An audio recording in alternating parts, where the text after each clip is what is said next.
अपने अपने कर्म में तत्परता पूर्वक, लापरवाही नहीं, पलायनवादिता नहीं, अपने अपने कर्म में तत्परता पूर्वक लगा हुआ मनुष्य सम्यक सिद्धि अर्थात परमात्मा को प्राप्त कर लेता है।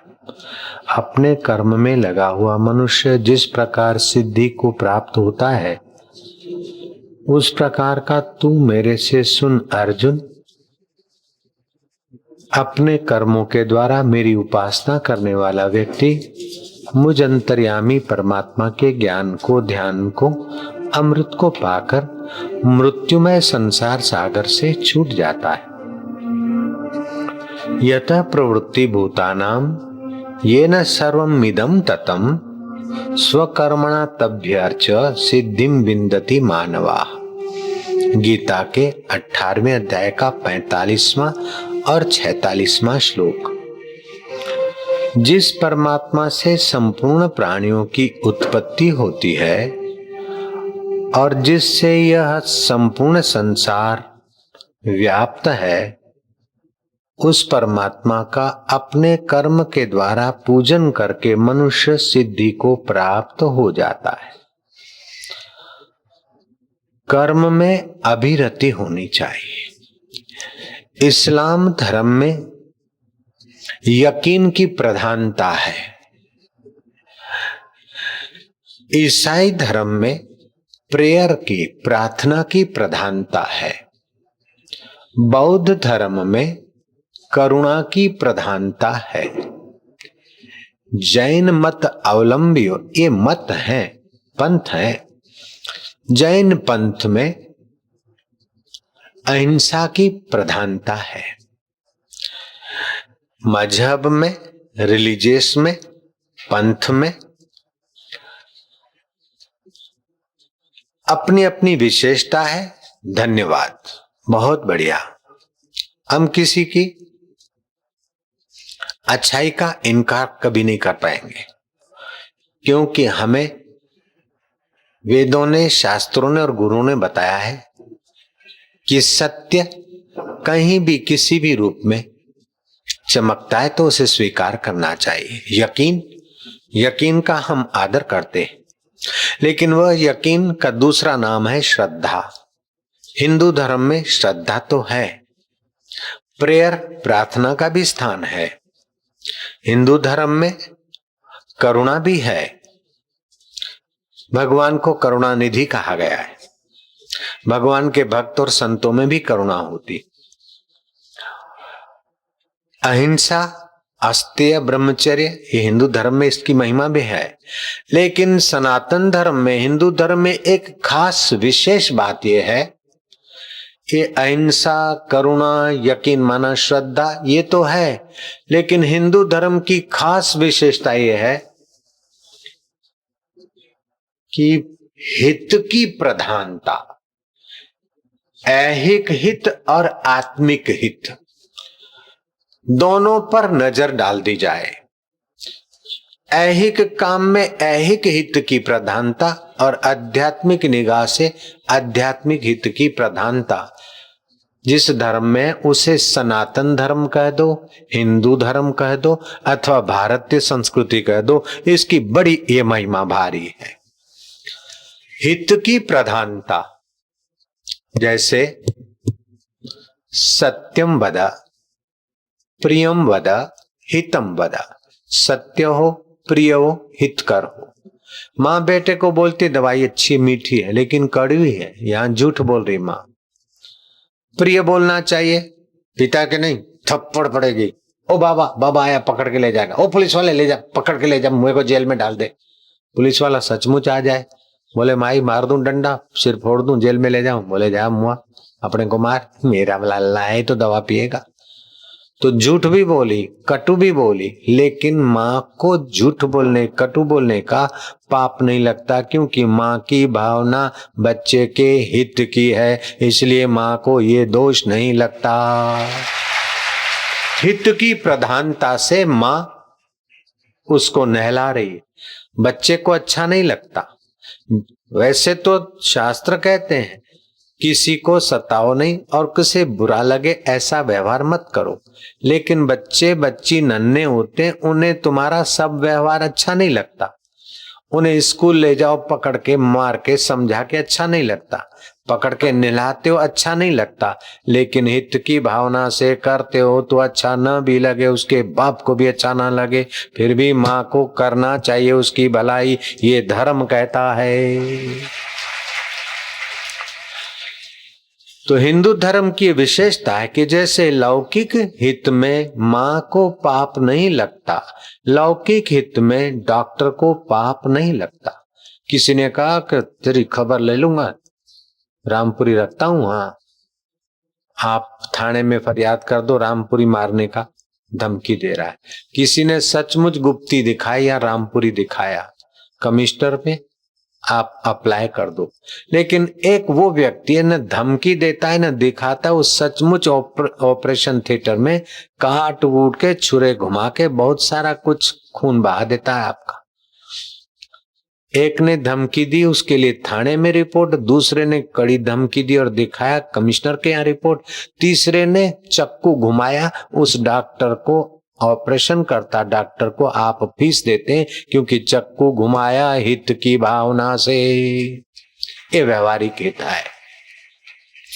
ठीक इसी प्रकार एक वकील ने कहा कि बाबा जी सत्य बोले, लेकिन हम सत्य बोलते तो असील का मामला चौपट और हमारी फीस छू, हम कैसे गुजारा कर सकते। बाबा ने कहा बेटा शुरू में भले कठिन लगे, लेकिन जिन वकीलों ने सत्य की टेक ली, न्यायाधीशों को पता चल गया कि ये सत्य ही बोलते हैं, तो उनके असीलों को फायदा भी ऐसा ही होता है और न्यायाधीश उनके फेवर में न्याय भी देते। फिर भी तुम्हें लगे कि हमारा झूठ कपट का धंधा नहीं चलेगा, तो ये बात सुनो,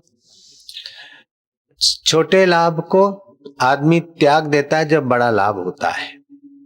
धन लाभ को त्याग कर देता है यश लाभ के लिए, यश लाभ की परवाह नहीं करता स्वर्ग लाभ के लिए, और स्वर्ग लाभ की आहुति दे डालता है, स्वर्ग लाभ की इच्छा छोड़कर परमात्मा लाभ पाने वाला निष्काम कर्म और ध्यान करता है तो उसे परमात्मा लाभ हो जाता है।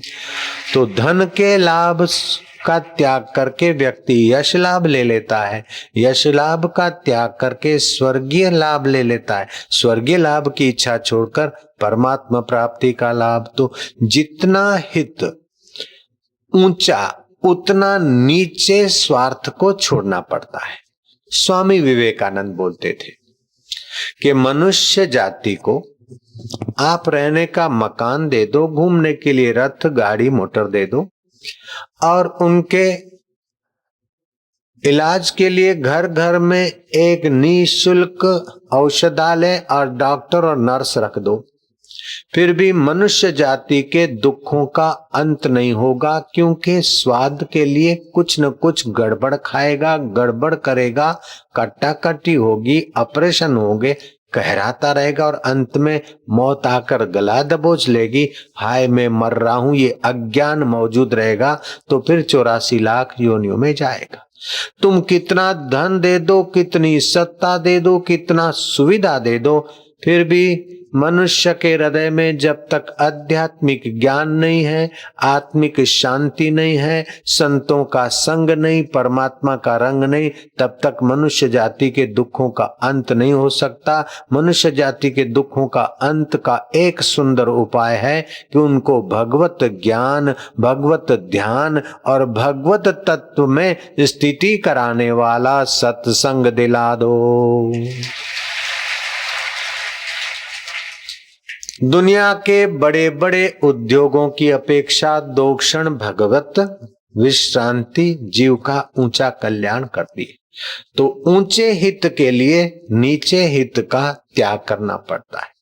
आपके घर में पंखा होगा, फ्रिज होगा, कुर्सी टेबल और अपनी अपने ढंग की सुविधाएं होगी। उन सारी सुविधाओं को छोड़कर इस मैदान में खिंचो खिंच बैठे हो, जहां बैठने में भी असुविधा है, ट्रैफिक की भी असुविधा है, वातावरण में गिचपना है, ये सारी सुविधाएं छोड़कर सब असुविधा स्वीकार कर रहे हो, छोटे लाभ जगत के छोड़कर अंतरंग आत्मा के लाभ के लिए बैठे हो। कुछ तरंगे तो यहाँ मिल रही है और भविष्य मुक्तिदायी होगा, इसलिए आप लाभ की प्रधानता से जमे हुए बैठे हो। इसे कहते हैं धर्म लाभ। यहाँ चाय, बीड़ी, सिगरेट अथवा बारातियों के यहाँ जैसा आइसक्रीम आदि होता है, खुशामद होता है, वो तो कुछ नहीं होता। यहाँ तो प्यास लगे तो पानी पीने के लिए उठना भी असंभव सा है। फिर भी सारी कठिनाइयां सहकर आप बैठे और आप अनुभव कर रहे हैं कि ये सारी सुविधाओं के बिना और तमाम कठिनाइयों के बीच भी कोई ऐसी चीज है जो अंदर से रस दे रही है, अच्छा लग रहा है। प्यास सहकर भी बैठना अच्छा लग रहा है, गर्मी सहकर भी बैठना अच्छा लग रहा है, असुविधा सहकर सुविधा का त्याग करके भी बैठना अच्छा लग रहा है, क्योंकि अच्छे में अच्छे परमात्मा के निकट जाने की यात्रा हो रही है। ये हित की प्रधानता है भारतीय संस्कृति में, और उस हित को सीधा पाने के लिए कर्म, उपासना और ज्ञान, तीन साधन मुख्य है। निष्काम भाव से कर्म, प्रभु प्रीति अर्थ कर्म, उसमें तीर्थ यात्रा आ गई, उपवास आ गया, दान पुण्य आ गया और सेवा कार्य आ गए। इसे कहते सत्कर्म। सत माना ईश्वर, ईश्वर को पाने के निमित्त जो कर्म करते वे सत्कर्म है। और दुष्ट वासना को पूर्ति के लिए जो कर्म करते वे दुष्कर्म है।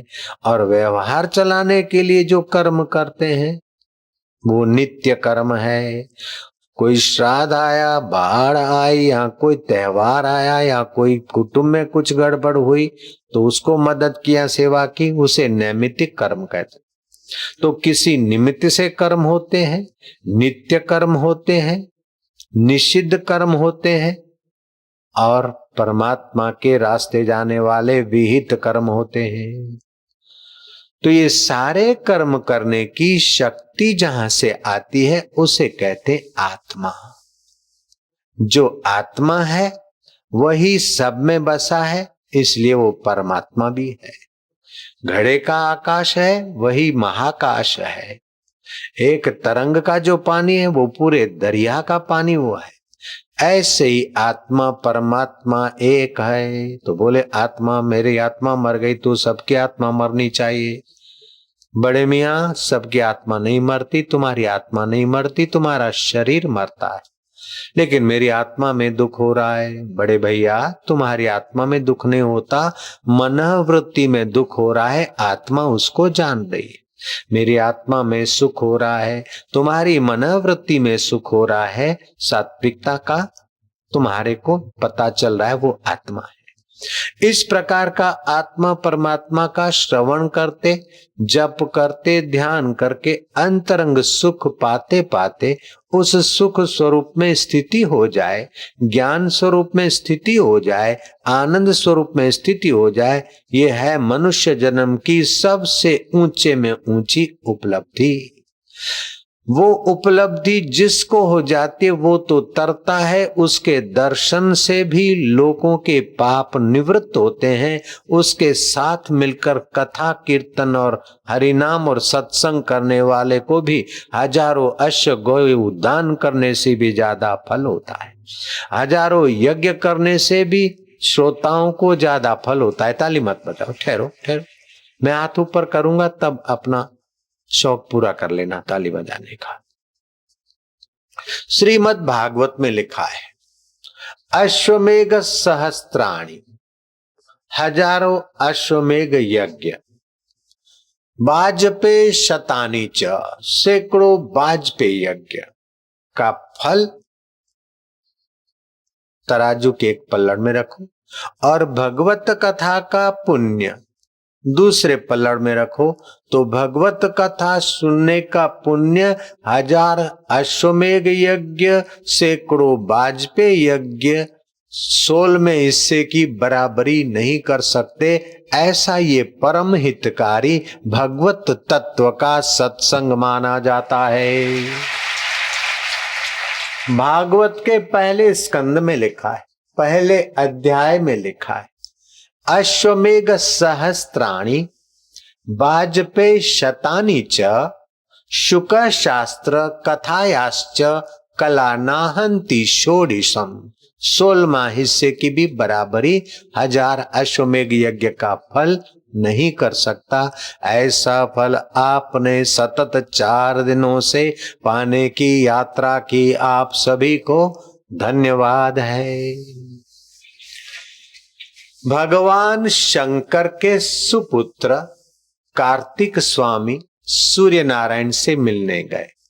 तुम्हें जो दिखता है धधकती आग, बरसाने वाला, जीवन शक्ति देने वाला, उस सूर्य से नहीं मिलने गए, सूर्य के अधिष्ठाता देव।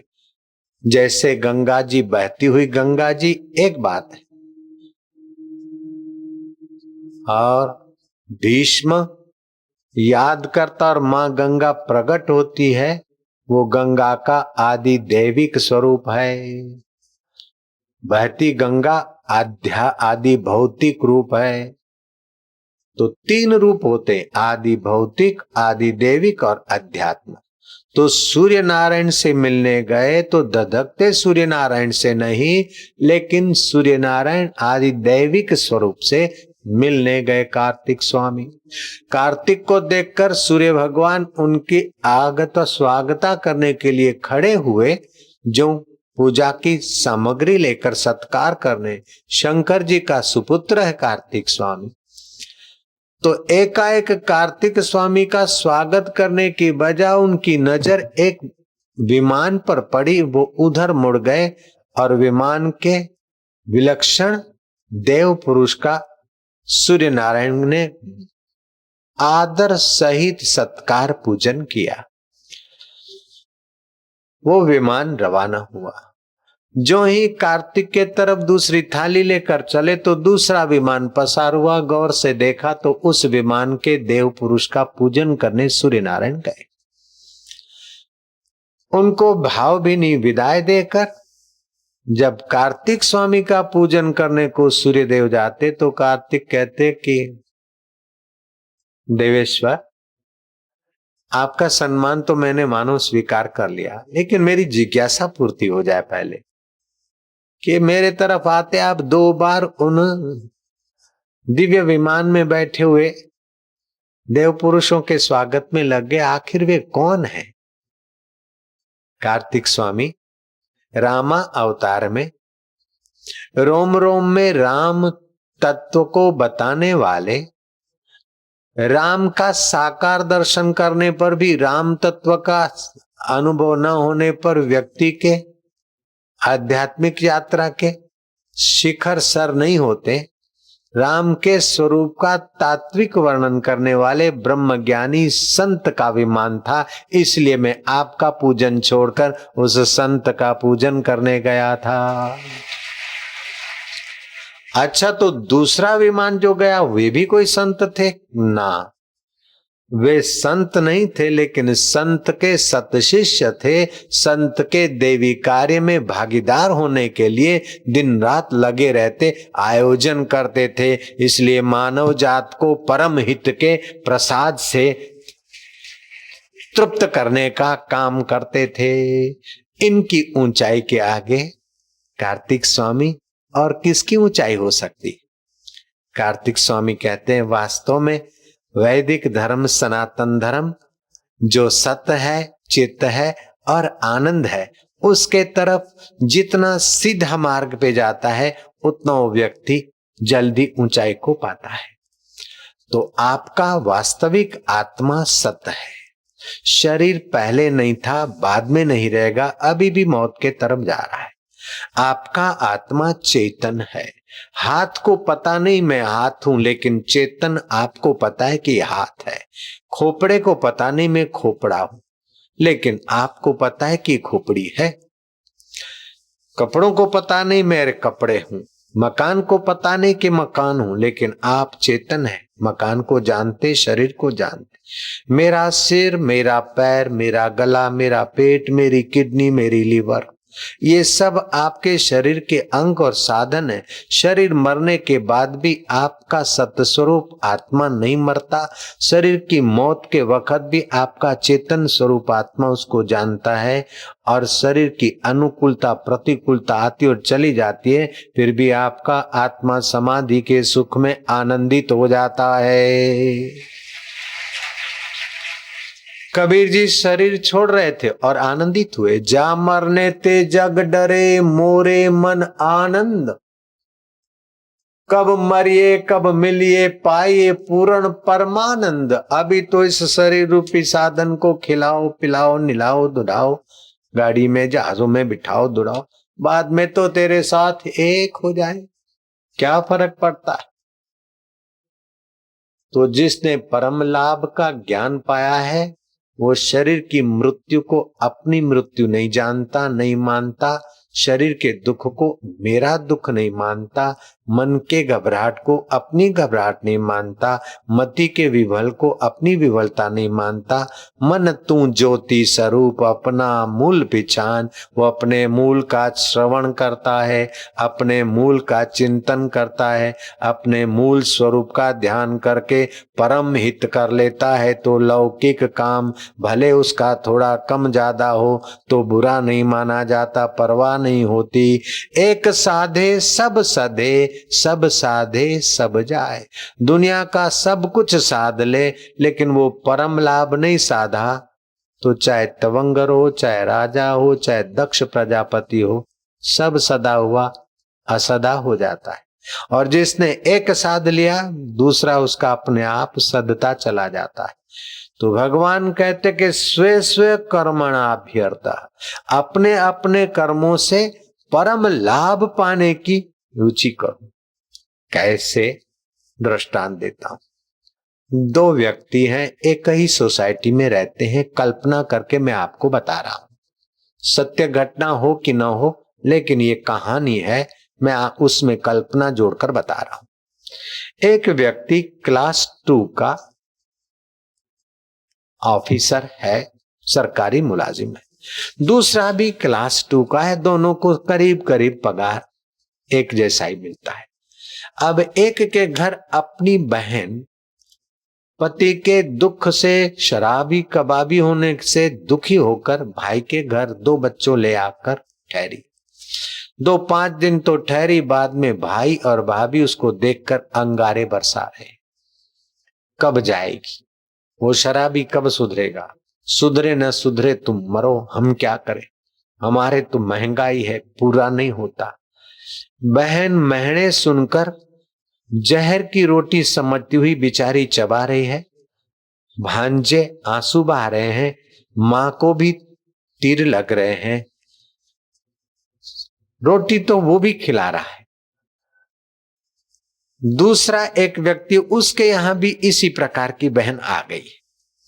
बहन सकुचाती है, भाई कहता कि बहन सुकुचाओ मत, मेरा घर कोई है, घर तो पिताजी का है, भगवान का है। अब तुझे कष्ट मिला है तो बहन जो खाते हैं हम रूखी सूखी तुम खा लिया करो, और तुम मुफ्त की खाती हो ऐसा संकोच मत करो। तेरी भाभी को काम भी तो बटाती हो, वो तो अकेली करके थक जाती थी, अब तो तुम आई तो 1 से 2 भली हो गई। और ये भांजे भी बेचारे पढ़ ही रहे हैं, अब हो जाएगा जीजाजी अथवा इनके भांजों के पिता तुम्हारे पति, भगवान करेगा सद्बुद्धि आ जाएगी। 2-4 महीने रहो, 5 महीने रहो, वर्ष भर रहो। बोले वो सुधरेगा ही नहीं। तो बहन तेरी क्या इच्छा है? बोले भैया मैं क्या करूं, तेरे पर बोझ जाऊं। ऐसा मत कहे, क्या मेरी कोई गलती हो गई है? अरे मुन्ने की माँ, क्या तेरी ननंद को, मेरी बहन को तूने कुछ ऐसा कुछ टोका? नहीं नहीं नहीं, मैंने तो नाथ नहीं टोका भैया, नहीं भाभी ने नहीं टोका। घर में कठिनाई है, महंगाई तो इसके घर में भी है, लेकिन वो अपने कर्मों से बहन रूपी, बहन के हृदय में, भांजों के हृदय में जो ईश्वर है, उसके नाते उनसे मधुर व्यवहार करके अपने कर्मों को यज्ञमय बना रहा है। और वो दूसरा गड़बड़ करके अपने कर्मों को दूषित बना रहा है। बहन तो उतने ही दिन खाएगी जितना अंजल है, चाहे वो रो रो कर खिलाए, चाहे वो भगवान का चिंतन करके खिलाए। इसी प्रकार एक व्यक्ति जा रहा है, कहां जा रहे हो? जरा सैर करने जा रहा हूं। वही व्यक्ति 10:30 11 बजे जा रहा है उसी सड़क से। क्यों जी, सैर करने जा रहे हो? बोले नहीं यार, क्या भाग्य कूटने जा रहा हूं, सर्विस पे जा रहा हूं। सड़क वही की वही, व्यक्ति वही की वही, पूछने वाला वही का वही, लेकिन वो फरियाद करता हुआ जाता है। दूसरे व्यक्ति से पूछो सैर करने जा रहा है? नहीं यार, सैर का सैर, नौकरी की नौकरी, जा रहा हूं कर्म योग करने को। तो आप कर्म करते हो, नौकरी धंधा करते हो, घर में रोटी राटी बनाते हो, खिलाते हो, आप रोते हुए, चीखते हुए, बिलखते हुए के स्वार्थ से खिलाते हो कि भगवान की पूजा समझकर काम करते हो? इस पर आपके अंतःकरण का निर्माण होता है। 10 वस्तुएं सात्विक हो तो अंतःकरण का सात्विक निर्माण होता है। राजसी हो तो राजसी अंतःकरण, तामसी हो तो घोर नीच योनियों में जाने वाला अंतःकरण बन जाता है। जैसे माता पिता, नाना नानी, दादा दादी के बीज का, रक्त का बच्चे पर असर पड़ता है। फिर गर्भ में है उन दिनों में माँ क्या पढ़ती है, कैसा खाती है, कैसा सोचती है, उसकी असर भी बच्चे पर पड़ती है। 5 महीने का पहलाज माँ के गर्भ में था और नारद ऋषि की नन्ही नन्ही कथाएं माँ सुनते सुनते सो जाती। प्रहलाद ने सुनी और दैत्य के कुल में, हिरण्याकश्यपु के कुल में भक्तराज प्रहलाद का प्रागट्य हुआ और भगवान नरसिंह अवतार में प्रकट हुए, दुनिया जानती है।